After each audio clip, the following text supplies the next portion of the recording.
Bonjour à toi, Elena. Bienvenue du coup sur la chaîne. Je suis hyper contente de te revoir déjà et de pouvoir échanger avec toi. Comment tu vas pour commencer?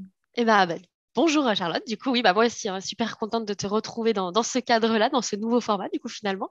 Bah, ça va très, très bien. Là, actuellement, comme je te disais, je suis en vacances, donc c'est cool. Bonheur. Super. Oui, oui, totalement. Donc, non, non, très, très contente de pouvoir participer à ce format-là. Donc, voilà. Trop chouette. Bah, écoute, merci d'avoir répondu présente. Pour moi, c'est hyper touchant parce que c'est vrai que je t'ai accompagnée il y a un peu plus d'un an, je Oui, crois. c'est ça. Donc, le parcours, ça fait déjà plus d'un an, ouais. Et du coup, bah, c'est hyper chouette. Donc, évidemment, j'avais tes nouvelles, mais je suis très contente d'échanger avec toi aujourd'hui sur qui es-tu devenue maintenant? Que fais-tu? Oui. Et tu es à présent, tu avais déjà fait un témoignage sous forme d'article sur le blog Charlotte. Mais du coup, c'est vrai que voilà, de pouvoir échanger comme ça, ce sera plus sympa et j'espère plus inspirant pour d'autres personnes. Est-ce que pour commencer, tu veux nous expliquer un peu ta situation avant de commencer l'accompagnement, quand tu m'as contacté avant de commencer, où est-ce que tu travaillais et voilà, comment tu te sentais par rapport à ça? Oui. Alors, bah, du coup, moi, je suis infirmière diplômée depuis 2016. Donc, ça fait 5 6 ans bien maintenant. Bon, je suis nulle au calcul, mais bref, voilà. Et donc, j'ai tout de suite commencé à l'hôpital public, donc dans un hôpital de Lyon. Et donc, moi, mon rôle, donc mon titre de travail, enfin, c'était infirmière du pool. Donc, en fait, je travaillais dans tous les services de l'hôpital. Donc, c'était un hôpital quand même cardiologique, cardio-thoracique. Donc, en fait, je bougeais dans les services de médecine, de chirurgie cardiovasculaire, thoracique et aussi dans des services, tout ce qui est pneumologie, greffé, prise en charge des greffés cardio-pulmonaires. Je naviguais aussi dans des services d'oncologie, donc des hôpitaux de jour où les patients venaient pour faire des chimiothérapies, des immunothérapies. Enfin, voilà, je gravitais vraiment dans tous les services là. Et donc voilà, j'ai fait mes armes à peu près jusqu'à 2020-2021 à peu près là-bas. Donc voilà, après il y a eu le Covid, comme tout le monde, hein, jusqu'en 2019-2020. Donc j'ai été, même si c'est un hôpital dit un hôpital spécialisé propre, c'est ce qu'il disait. Normalement, on n'aurait pas dû accueillir des personnes atteintes de Covid. Forcément, il y en a eu. Donc j'ai été un peu dedans. On a eu des services dédiés donc aux prises en charge de Covid. Donc voilà. Après, donc c'était une autre facette du métier, mais voilà. Donc c'est ce que j'étais jusqu'à présent.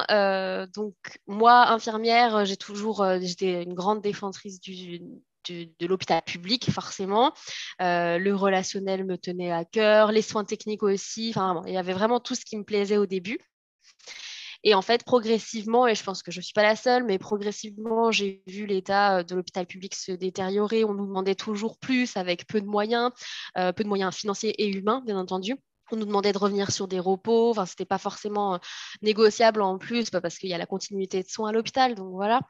Où on commençait tôt, mais on finissait tôt aussi. Donc, il y en a plein qui sont pas forcément dans le métier, comprennent pas forcément et nous disent que c'est bien parce que tu termines tôt, donc tu as toute la journée à profiter. Mais en fait, pas du tout, parce que la journée, tu rentres, tu as juste envie de te poser. Tu ressasses, ouais, c'est ça, tu ressasses ta journée en disant est-ce que j'ai pas oublié de faire ça? Est-ce que j'ai laissé trop de choses à faire à ma collègue de l'après-midi? Donc, en fait, c'est la journée, elle est un peu fichue à chaque fois. Donc, voilà. Et donc, progressivement, à force de voir tout ça, à force de constater que j'étais moins satisfaite de mon travail, je me suis posé la question et je me suis demandé si c'était vraiment bien de continuer l'hôpital et si c'était pas temps pour moi de sortir et voir autre chose. Parce que clairement, infirmière, c'est pour ce pourquoi je suis formée. Ce qui me fait un peu vibrer aussi, c'est être infirmière, voilà, aider les gens, voilà, c'est faire du soin concrètement en général. Et donc là, j'ai cherché à faire des bilans de compétences. Je me suis renseignée un petit peu et après, du coup, je suis tombée sur ton organisme à toi. Je voulais pas faire un bilan de compétences fait par l'hôpital, tout simplement parce que j'étais certaine qu'on allait me dire, vous êtes faite pour être infirmière. Oui, ok, très bien, mais quoi? Donc voilà.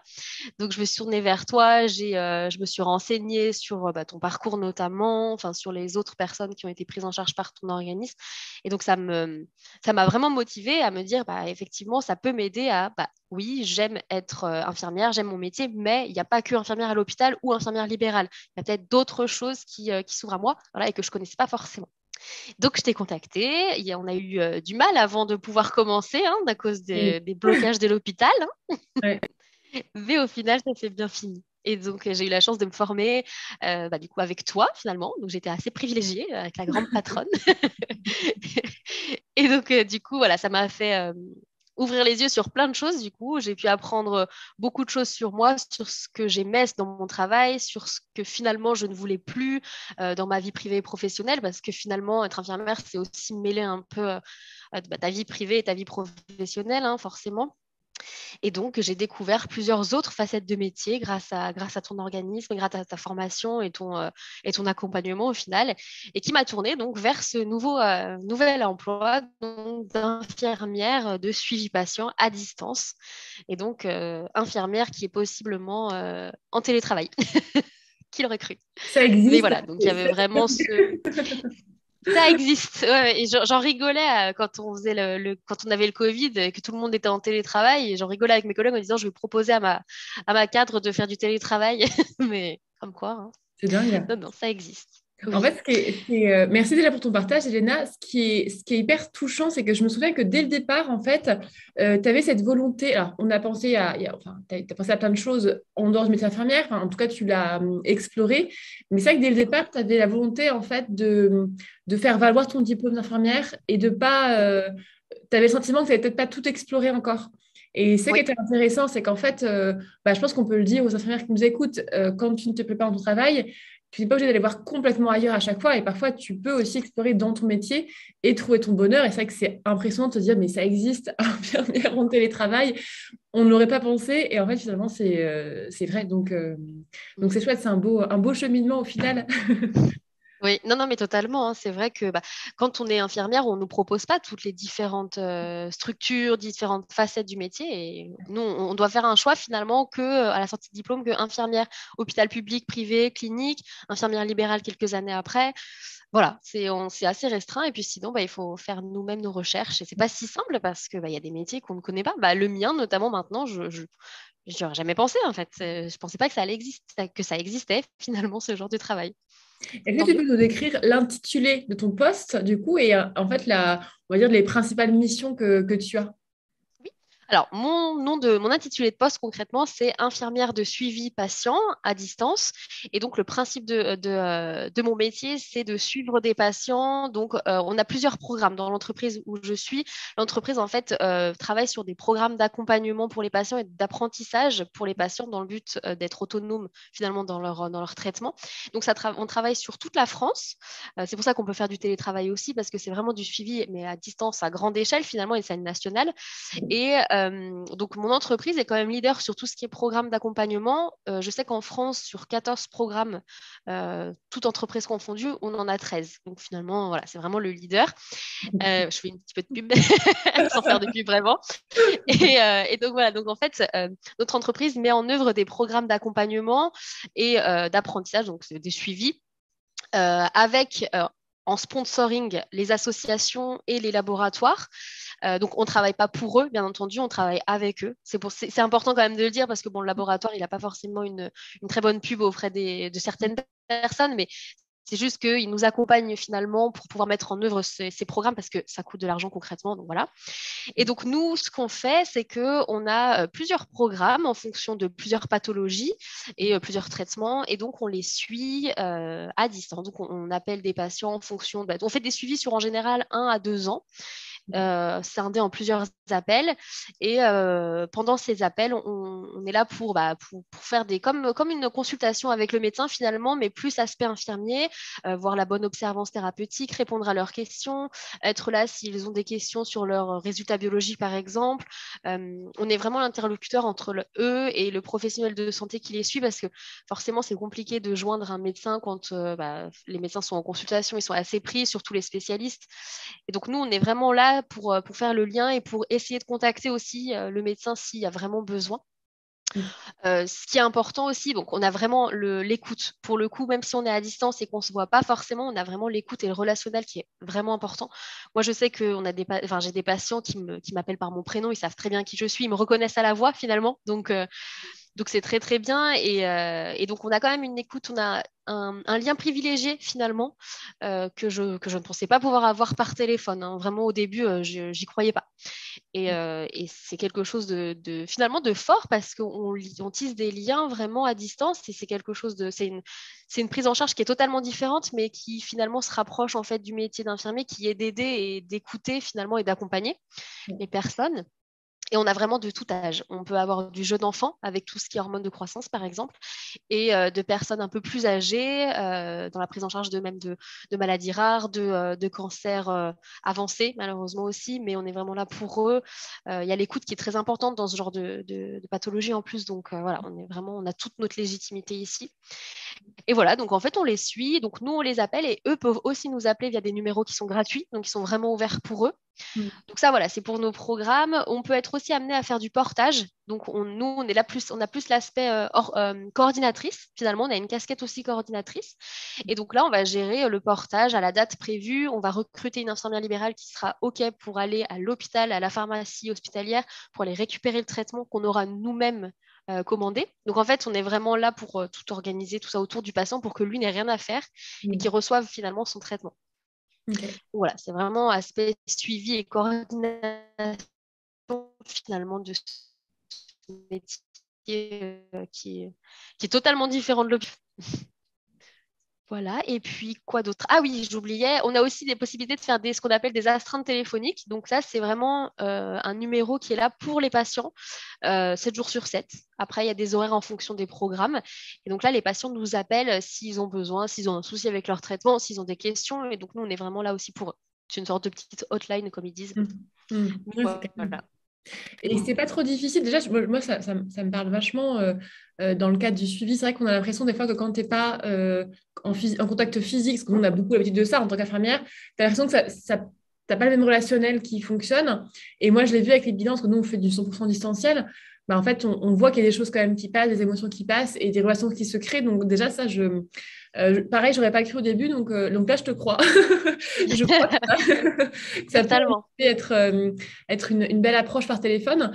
Et il y a aussi, je pense, le côté où eux, ils sont aussi peut-être plus rassurés, ou peut-être qu'ils vont plus se confier aussi parce qu'ils sont au téléphone. Donc ouais, c'est intéressant. Et toi, est-ce que tu te sens pas parfois un peu démuni du fait de ne pas être au contact, par exemple? Je ne sais pas si un patient te dit, bah, tiens, j'ai eu tel résultat en dextro, par exemple, ce matin. Est-ce que le fait de, par exemple, ne pas voir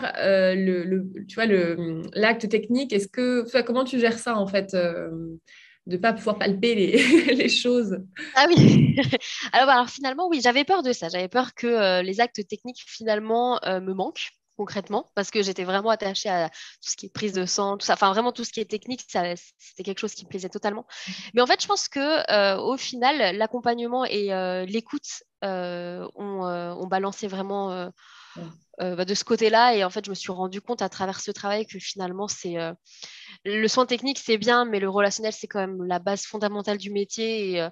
Et que le patient puisse finalement avoir un lien de confiance avec nous, même par téléphone, finalement, c'est quelque chose qui n'a pas de prix et qui vaut bien tous les soins techniques, pour moi, hein, mais qui vaut bien tous les soins techniques, quoi. Oui, totalement. Ça ne m'a pas gênée du tout, du tout.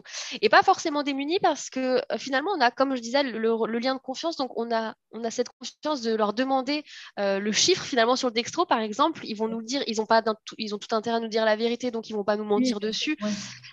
Donc finalement, on arrive quand même à faire ce lien, à pouvoir les aider, même leur bilan biologique, ils peuvent nous les envoyer via notre adresse mail, via un fax. Les laboratoires peuvent nous envoyer finalement aussi les prises de sang. Donc non, au final, on a vraiment ce lien à distance, mais ce lien quand même assez fort. Ouais, c'est chouette. Et est-ce que tu peux nous parler un peu plus, on va dire, côté pratique, ton rythme actuel, c'est quoi? Qu'est-ce que tu fais comme horaire? Quel rythme tu as? Est-ce que tu fais des week-ends? Quel salaire tu touches?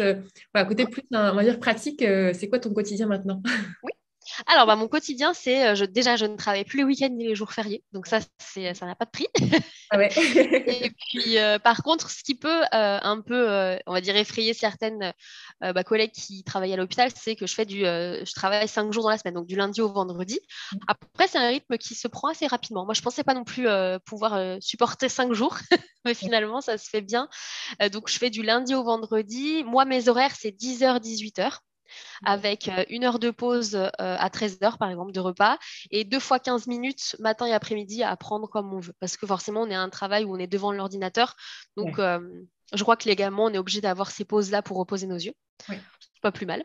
Mm. Et donc, après, on peut avoir des collègues qui, elles, travaillent de 9 heures à 17 heures. Et pareil, avec le même temps de pause. Donc voilà, ça se varie sur 2 horaires. Je travaille pas les jours fériés, pas les week-ends. Au niveau des congés, ce qui change de l'hôpital, c'est qu'on a effectivement que 5 semaines de congés par an, mais au final, comme beaucoup d'entreprises, parce qu'on est aux 35 heures. Oui. Ouais. Voilà. Après, les journées passent assez vite. Concrètement, donc il y a du travail, mais on n'est pas non plus dans le speed à se dire il y a un impact si on finit pas. Non, on gère vraiment notre planning, on gère on est vraiment au niveau, comme je disais, je sais pas si tu te souviens, la hiérarchie me pesait beaucoup. Oui. Mm. Finalement, j'ai des superviseurs, j'ai des managers, Ouais. un manager, mais au final, la relation est tellement simple que on n'est pas sur, ils sont pas sur notre dos et en fait, on gère vraiment notre planning en fonction de nos programmes d'accompagnement comme on le souhaite. On priorise nos soins en quelque sorte, oui, nos accompagnements. Et après, tant que ça roule, tant que ça fonctionne, ils nous laissent vraiment carte blanche. Donc ça, pour le coup, c'est très très bien. Donc, si un jour on n'est pas, on n'arrive pas à tout terminer, on peut reporter au lendemain ou même au surlendemain. C'est vraiment en fonction de nous, quoi. Donc, ça, c'est vraiment cool. Ensuite, moi, je vais bientôt intégrer ce qu'on appelle les astreintes, mais sinon, il n'y a pas forcément d'astreintes. Et moi, les astreintes, c'est en fonction des boucles de programmes qu'on a. Donc, moi, je vais avoir des programmes d'astreintes, donc 3 programmes où je vais devoir être disponible de 7 heures à 22 heures, y compris les week-ends, avec un téléphone, hein. Honnêtement, on va avoir un téléphone d'astreinte. Après, honnêtement, il n'y a pas beaucoup d'appels. Les Mm. gens appellent très peu à 7 heures et très peu le soir, finalement. Donc, ça reste quand même très, très classique. Et bien entendu, il y a une compensation financière. Donc, Ouais. je vais faire le lien. Donc, au niveau de ma paye, nous, on est payé sans impôt 1800 euros environ. Donc, on perd un peu de l'hôpital. Mais après, comme je dis, je perds en salaire, mais j'ai gagné en confort. Donc, finalement, personnellement, ça me va bien. Ouais. Et oui, oui. Et puis ensuite, quand on rejoint les astreintes, là, je vais gagner 500 euros brut par mois en plus. Donc, c'est quand même pas négligeable. Ah oui, carrément, ouais. Donc, ça va me faire à peu près à 2000 euros par mois. Donc, finalement, je me retrouverai comme à l'hôpital, Ouais. en sachant qu'à l'hôpital, je faisais des astreintes, mais ce n'était pas des astreintes téléphoniques. Oui. Donc, finalement, ça va très bien. Je gagne en confort et je vais gagner en salaire. Donc, là, la balance risque, la balance bénéfice-risque va bien. Oh, ouais, ça, confort vs Oui. travail, ouais, et respecté, quoi. Oui. Oui, puis en sachant que voilà, je vais avoir cette augmentation de salaire en moins d'un an parce que j'ai intégré, j'ai intégré cette entreprise en septembre 2021. C'est ça, 2021. Donc voilà, ça fait pas longtemps que j'y suis et donc je vais avoir quand même ce confort de salaire un peu plus élevé. Donc c'est pas négligeable et c'est pour ça que c'est qu'il faut persister parce qu'effectivement après impôt, moi il me restait 1750, 1700, ouais, un peu plus de 1700 euros. Donc c'était pas non plus énorme, surtout en ce moment. Mais ça compense après avec les astreintes. Et puis Oui, voilà. Donc, oui, bien sûr. Oui. moi, personnellement, ça me va. Il y a peut-être d'autres personnes pour qui ça n'irait pas parce que forcément, le salaire, c'est quand même important. C'est pour ça qu'il faut pas voilà, on va pas le cacher. C'est beaucoup moins bien payé qu'à l'hôpital. Mais il y a des revalorisations salariales qui vont certainement se faire. Enfin, voilà. Moi, c'est ce qu'on m'avait dit à l'entretien d'embauche, c'est que chaque année, ça va être évalué. Donc, voilà. Ok. Ouais. Ouais, puis tu as aussi le confort des week-ends. À l'hôpital, tu gagnes mieux. Totalement. Tu as toutes les primes, primes de risque, primes parce que tu accompagnes les personnes âgées, primes parce que tu travailles le week-end. Donc, forcément, Totalement. tu gagnes plus. Mais c'est vrai que, comme tu dis, en termes de confort de vie, en tout cas, quand tu as besoin d'un rythme plus tranquille avec des week-ends, des jours fériés, etc., c'est sûr que voilà, c'est très personnel, mais c'est sûr que ça se comprend, en tout cas. Ah oui, oui, totalement. Les vendredis soirs, maintenant, j'ai plus à me dire, ah bah non, je travaille le lendemain, je vais pouvoir sortir ou des Ouais. choses comme ça, mais c'est le week-end, je vais pouvoir profiter de ma famille, profiter, bah oui, oui, avec mon conjoint. Enfin voilà, c'est vraiment, Hmm.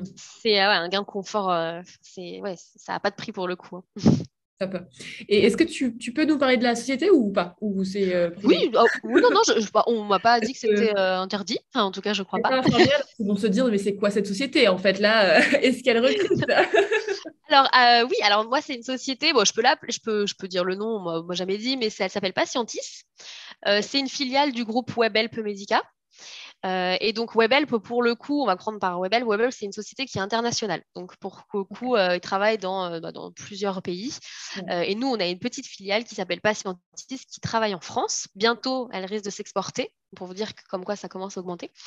Et donc, donc le siège social est à Boulogne-Billancourt. Ok. Donc, tous les superviseurs, les managers sont là-bas. C'est pour ça aussi qu'il n'y a pas non plus vis-à-vis, enfin, cette proximité. Mais bon, après, il y a Teams, il y a vraiment, on n'est jamais seul pour le coup, donc c'est ça qui est aussi réconfortant. Et donc, très récemment, en quelque sorte, il y a eu une annexe qui s'est ouverte à Lyon, et c'est là où je travaille. Et donc, nous, pour le coup, au départ, quand je suis arrivée, on était 3 infirmières. Et là, bientôt, on va être. Pour l'instant, on est 5. On va bientôt être 7-8 et ça va être encore augmenté. Ok. Donc, non, c'est une entreprise qui commence à prendre de l'ampleur, du fait des programmes qui se développent beaucoup, de la demande aussi des patients, des associations également. Donc, ça grossit de plus en plus. Donc, oui, effectivement, ça peut recruter. Ça va bientôt recruter encore. Donc, non, c'est très, très bien. C'est une entreprise qui est quand même en expansion quand même assez importante. Et bon, les équipes sont exclusivement féminines, sauf le manager qui résiste et qui est un homme. À chaque fois, je lui dis bon courage. Mais non, pour le coup, on est assez. C'est une ambiance quand même très, très. Enfin, c'est une très bonne ambiance pour le coup, notamment à Lyon où on s'entend hyper bien. Enfin, on a vraiment tout à peu près le même relationnel. Donc, c'est ça aussi qui est important parce que on est devant notre ordinateur avec un casque quand même la plupart du temps. On est amené à passer des appels téléphoniques. Donc voilà. Après, on n'est pas comme vous savez. Enfin, tu sais même, parce que je parle lentement, où tu as la journée où tu dois toujours téléphoner, faire du rendement, rendement, rendement. Non, nous, on n'est pas comme ça, hein. Si tu gères Ouais. ton travail, tu peux, oui, tu as des journées où tu vas devoir passer peut-être une trentaine d'appels. C'est des grosses journées, hein, où je dis ça. Mais en moyenne, après, en fonction des programmes que tu as, mais en moyenne, c'est entre 15 et 20 appels par jour. Il y a aussi une partie administrative quand même, où tu dois quand même tout ce qui est légalement, on doit aussi, vu qu'on travaille avec les laboratoires, on a quand même tout ce qui est pharmacovigilance, matériaux-vigilance, réclamation de qualité produit à déclarer au laboratoire. Donc, il y a une partie administrative qui prend quand même pas mal de temps, notamment pour des portages aussi. Il faut organiser. Il y a des appels, mais il y a des mails à envoyer. Donc, voilà. Faut pas avoir peur de tout ça. Faut pas avoir peur de tout ce qui est administratif, bureautique, tout ça, parce que c'est un travail qui est aussi sédentaire, mine de rien. Donc, on passe de l'hôpital où on bouge tout le temps à rester assise, finalement. Mais après, c'est important de le savoir, mais il y a des personnes pour qui ça convient très très bien. Et pour le coup, moi, ça me convient bien aussi. Donc non, non, c'est voilà. Donc c'est une petite enfin une moyenne entreprise qui commence à s'agrandir et qui recrute assez souvent. Donc voilà, ils recrutent sur Indeed. Donc si jamais il y a des personnes qui sont sur Indeed, faut pas hésiter. Voilà. Après, c'est comme tu disais, c'est un métier qui est sédentaire. Moi, pour l'avoir vécu, c'est vrai que quand on passe d'infirmière où tu bouges tout le temps, tu es tout le temps debout, à derrière son ordinateur, Mm, au début, tu te dis, waouh, mais en fait, j'ai pu bouger. Mais sauf qu'en fait, comme tu n'as pas la fatigue physique, tu as plus d'énergie exactement. pour aller marcher, faire du sport qu'avant où en fait, tu te traînes en fait, dès que tu es en repos. Et le soir, même, enfin, quand je dis le soir, parfois tu finis à 15 heures, bah, tu vas te mettre dans ton canapé parce que tu es éclaté. Quoi. Donc, pour le coup, Totalement. enfin, moi, en tout cas, j'ai trouvé mon compte par rapport à ça parce que je ne faisais pas de sport à côté en tant qu'infirmière, enfin très peu en tout cas. Et du coup, bah, là, comme tu as plus d'énergie, bah, tu peux aussi trouver son équilibre, en tout cas différemment. Ah ben totalement. Ah bah oui, pour le coup, je te rejoins totalement dessus. C'est que quand tu étais infirmière, oui, moi j'essayais de tenir du sport, mais trop, enfin, j'étais fatiguée. Donc la plupart du temps, je me disais, oh, tant pis, le lendemain, mais le lendemain, c'était pareil. Donc voilà. Tandis que là, non, j'arrive à me mettre à un rythme de sport finalement, même si tu finis un peu plus tard, donc par exemple là, entre 17 ou 18 heures, tu as quand même un peu plus de pêche parce que tu es moins fatigué. Moralement, tu es moins fatigué non plus. Enfin, tu as plus de pêche pour éliminer. Puis ton corps aussi en a besoin finalement, vu que tu es sédentaire. Donc, mine de rien, ça compense là-dessus. Ouais. Donc, non, c'est très bien. Mm. Pour le Mm. coup, ça me va aussi. C'est super. Bah écoute, Patientis, ça s'écrit avec un Y à la fin, ça YS.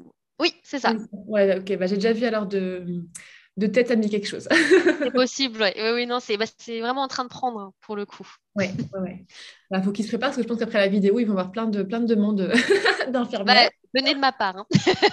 Plein d'Elena. Oui. Non, non, mais Donc, oui. moi, trop chouette. Bah, écoute, merci beaucoup, Elena, pour ton partage. Merci à toi. Franchement, c'est hyper intéressant de savoir que c'est possible. Du coup, juste, dernière petite question. Tu travailles que en télétravail ou tu as du surplace dans les bureaux? Oui, non, non, pour le coup, c'est 2 jours de télétravail imposés, enfin pas imposés, c'est maximum 2 jours de télétravail, ce qui est déjà pas mal sur 5 jours. Et après, bah, le reste de la semaine, c'est en présentiel, ils appellent ça, au bureau. Donc on a nos bureaux, c'est un mini open space, c'est-à-dire qu'on est dans une salle à nous, parce qu'il faut quand même garder tout ce qui est confidentialité, parce qu'on travaille aussi avec les gens de WebHelp. Ok. Donc eux, pour le coup, ils ont des gros open space, ils sont plus nombreux. Nous, on a on a notre bureau fermé obligatoirement parce que Oui. donc, on travaille avec des patients, normalement, ils n'ont pas le droit de voir qui on appelle, ce qu'on fait, ce qu'on écrit. Enfin, voilà. Et donc nous, pour l'instant, on est 5 dans cet espace qui est quand même pas mal grand. Et pour le coup, non, ça gêne pas du tout, hein. C'est pas Moi aussi, j'avais peur aussi de ça, mais si ça peut rassurer les gens qui nous écoutent, non, non, il n'y a pas, vu qu'on passe pas non plus notre journée à faire que des appels tout le temps, ça pose pas de soucis. Ouais. Donc non, non, c'est très très bien. Mais oui, obligatoirement quand même d'aller sur site. Et c'est tant mieux pour le coup. Nous, on s'est Mm. retrouvés là-dessus à se dire que c'est même mieux Mm. d'être sur place parce que finalement, on a quand même l'échange avec les collègues. Donc, Ouais. donc c'est pas mal. C'est un bon rythme en fait, hein. Je pense que c'est un bon rythme que tu as trouvé d'avoir 2 jours de présentiel, enfin chez toi en fait, de De 3 jours télétravail. au bureau et Mm. après ton week-end, tous les week-ends. Donc ouais, c'est chouette. Totalement. Oui, quoi. Ouais, ouais, totalement. Bon, bah, top. Voilà. Top, top. Bah, merci Léna, merci beaucoup. Est-ce que tu as un dernier petit conseil pour la fin, pour celles qui nous écoutent, qui sont comme toi il y a 1 an et demi, là, en hiver 2021, je crois, quand tu Mm. m'avais contacté, qui se posent plein de questions. Est-ce que tu as un conseil en particulier à leur donner avec le recul que tu as maintenant? Et bah, oui, un conseil que j'ai, c'est de ne pas perdre espoir et qu'effectivement, si on sent que, je prends l'exemple de l'hôpital, mais si on sent qu'on n'est plus heureux, qu'on n'a plus envie finalement d'aller travailler, que quand on y va, forcément, on y va un peu à reculons, c'est pas grave, c'est pas parce qu'on n'est plus fait pour ce métier-là, mais c'est que finalement, peut-être qu'on a fait le tour du service ou de l'endroit où on est et que le métier d'infirmière est tellement riche finalement qu'il suffit vraiment juste de faire un travail sur soi et de savoir, de poser ce qu'on aime dans notre métier, ce qu'on n'aime plus ou ce qu'on n'aime pas, et de faire un travail sur soi et de voir qu'il y a tellement d'autres facettes du métier qui est ouvert pour nous. Moi, la première, je ne pensais pas que c'était possible de faire ce genre de travail, et au final, ça existe, et on conserve quand même notre travail d'infirmière, et donc c'est pour ça qu'il ne faut pas perdre espoir, il faut aller de l'avant, il faut vraiment travailler sur soi, et pourquoi pas se faire aider comme moi finalement et de nombreuses autres personnes ont fait grâce à ton organisme. Donc non, non. Et ça aide vraiment. C'est pas un simple bilan de compétences où on coche des cases finalement, comme tu l'expliquais bien. C'est vraiment un suivi personnalisé et voilà, même s'il y a des modules ou comme tu nous appelais à chaque fois, il y avait quand même ce suivi entre et c'est très très important finalement. Donc il ne faut pas hésiter, il ne faut pas perdre espoir et il ne faut pas penser à tout de suite une reconversion. Sauf si effectivement le travail ne nous plaisait pas, mais c'est après, ouais, voilà, c'est après réflexion sur soi-même. Mais voilà, il ne faut pas perdre espoir surtout. Trop chouette. Bah, merci, hein, Voilà, et canon. que c'est possible. Merci Je beaucoup, t'en prie. Elena. Je suis super contente de voir que tu t'es hyper épanouie. Ça me fait vraiment trop plaisir. Ouais. Merci d'avoir partagé ce métier, cette entreprise-là, déjà pour moi, mes connaissances et pour les infirmières, toutes infirmières et infirmiers d'ailleurs. Et écoute, on se tient au courant parce que vraiment, voilà, quand tu vas évoluer après en ton entreprise, je serais hyper contente d'avoir de tes nouvelles. Donc voilà, on se tient au courant. Mais oui, merci à toi pour pour cet entretien, pour ce podcast en tout cas. Et Et puis, puis, non, non, ça m'a fait vraiment plaisir d'échanger avec toi, outre les autres échanges, parce qu'effectivement, comme je disais, on a vraiment le lien, la continuité après, mais ouais, ouais, non, c'est vraiment chouette, donc vraiment avec plaisir. trop chouette. Bah, merci, Voilà. Elena. Et puis, bonnes vacances, profite bien. Merci, oui, merci. Repose-toi bien. Ouais, merci. Salut.